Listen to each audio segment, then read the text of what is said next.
y'all. Welcome back to Babeinlibrary. It's your girl Lisa, and today we're doing a dedicated reading review for Harlem Rhapsody.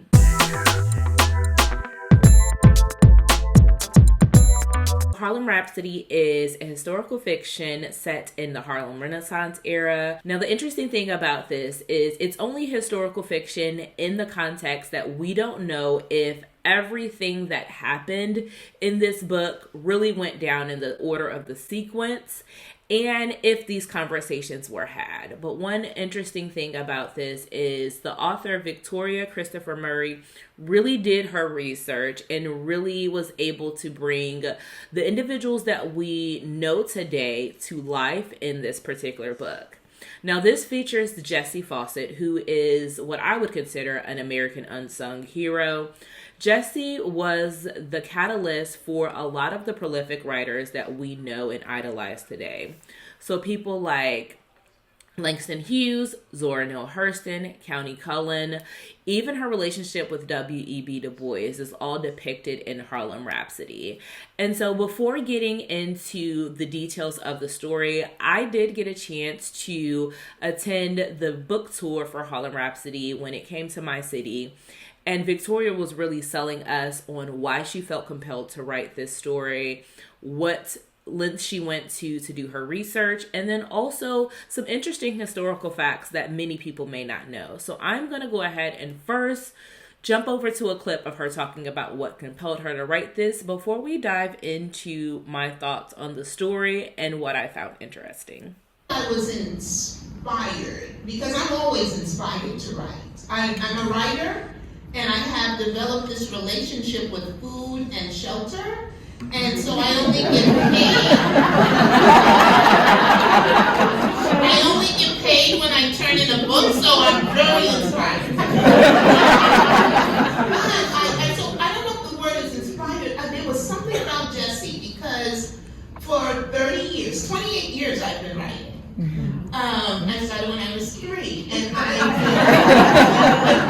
been writing for a long time, and I write about the Black middle class. I write about fiction novels with the Black middle class. And Jessie Redmond Fawcett was the first Black woman to write a novel about the Black middle class. And it made me feel some kind of way that I had never asked, who wrote the first thing that I'm doing? I never asked that question. And so because I had never asked the question before, I was obsessed with her. I wanted to know everything about her. And so it wasn't so much a tingling, it was that I felt like I was one of the people that had buried her in history too. And it was my job to get her out. And I was just doing everything I could to uncover all the dirt that had been hiding her. So in that last clip, you heard Victoria talk about how she wanted to just expose the dirt of Victoria's life and really uncover all that was Jessie Fawcett. And let me tell you, in this particular book, there is a lot to uncover. There is a lot to unpack. There is plenty of juice and dirt. One of the things that I found very interesting about this, given that it was a historical read and that this was really centering a time that was all about art and culture and passion and propaganda, this also had a lot of juice and a lot of drama, a lot of scandal. This was one of those reads, if you are a romance reader and you live for the drama, you live for the angst, Victoria has you covered. I was vividly reading this story. Like, I felt immersed into the characters. I was already familiar with Harlem Renaissance, so I could see the layouts. I was already familiar with, again, a lot of the players. We talk about Zora Neale Hurston and Countee Cullen and Langston Hughes, as we said. These are people that I already have imagery of because I've seen pictures, I've looked at history books. So I already felt compelled and invested to know more about these people because, again, American history doesn't necessarily cover the Harlem Renaissance like I would prefer. But what I didn't think that I was going to come in here And I was going to be talking to the pages, and I was going to be trying to tell characters what to do with their stories and how to move forward. These people, real life people, have been deceased for over 100 years. Nothing I said was going to change the outcome in the book, but that is what made it a great reading experience. I first want to talk about Jessie. Again, she is the main character. She is the reason why a lot of these characters are known. Jessie is such a complex woman, and it really shines through in this page. I will say that she is a modern woman. She imbues feminist energy. She is one person that has always been about community, and it really shows in Harlem Rhapsody. She always tried to make sure that the door was open for other people, and that she used her ability and her craft to really raise up others. So when I talk about her being a feminist, she went in and talked to, at a major platform event where she is putting on, some of her students that went and got PhDs, women that were breaking boundaries and could not get a job.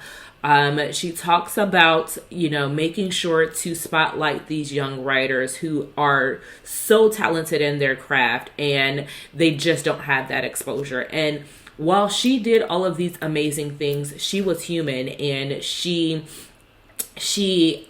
experienced relationships, and those relationships were, fostering new writers, but also dealing in mess and drama when it came to being with W.E.B. Du Bois. Her character in this story, and her as a real woman, was conflicted because she was married, messing with a married man. W.E.B. Du Bois, he is genius, and he is depicted as we talk about souls of Black folk, and we talk about the talented Teth. That is placed into the story, but it also gives you an insight to him as a man, and it tells you about how, maybe he was juxtaposed to Jessie in relation to her feminist ways, and he really wanted to push forward the agenda of Black men.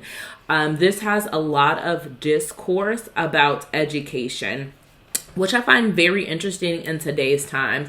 And one of the next clips that I'm going to show you, it talks about how Jessie stood on one side of the fence when it came to what the Crisis magazine and what was its purpose, and how art can just be art, whereas W.E.B. Du Bois, who she was in bed with and who she was engrossed with and had a profound relationship with, and when it comes to their creation of the Crisis, he stood on the opposite side of the fence, and how that really played friction into their relationship, not only personally but professionally. So let's go ahead and take a look at that clip. Time in 1901, we were in a period, a moment of crisis. And then you look at the parallel today, we're in a moment of crisis.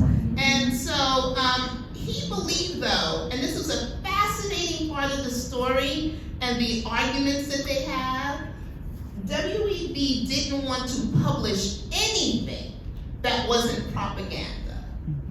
He said that every piece of art, anything that goes out from Black people, had to be propaganda to lift up the Black race. Everything that went forth had to present the Black race in a certain way. That's all he wanted to do.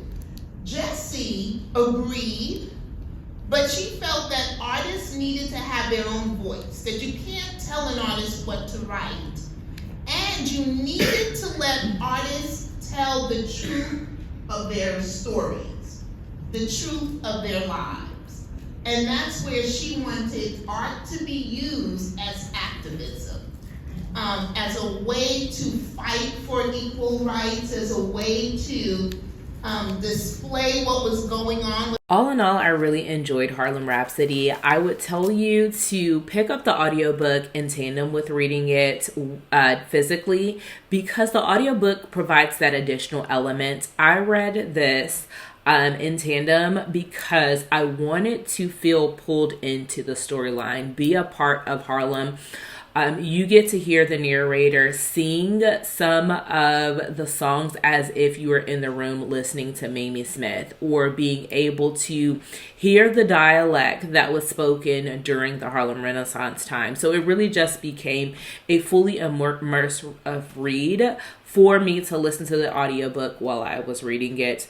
I don't want to give you too much of the story because it is one of those things that you just have to experience for yourself. There is so much that happens between the characters.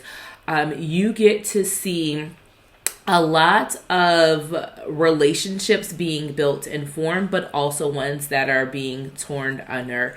I think that this is perfect for people who are history buffs and want to know more about the Harlem Renaissance. Again, I don't think that our American history books do well enough justice for this. So it gives you history buffs a really good glimpse into that time period and how interconnected everything was. But if you're not a historical fan, I will tell you that this, like I said, has a lot of drama. So for my drama fiction readers, there are some tense moments between characters that really stand the test of time of some of your contemporary books that you're reading and enjoying today. You get to see the relationship between friendships that are being built. So Nella Larson, who you all may know from the story Passing, she built a friendship with Jesse, and you get to see those dynamics at play. You get to see Jesse experience what it's like to be the mistress and have a working professional relationship. So for all of my romance girlies, it has office play romance, but what happens when that man is married and now you have to interact with his wife?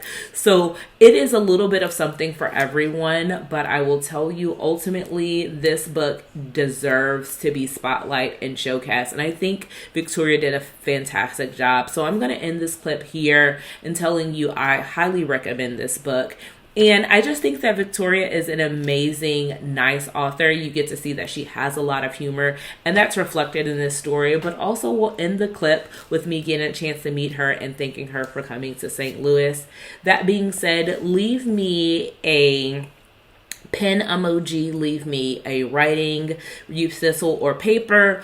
Tell me if you have read any particular books about the Harlem Renaissance. Leave those recommendations in the chat, or tell me what you are reading, and I'll talk to you all next time. Bye.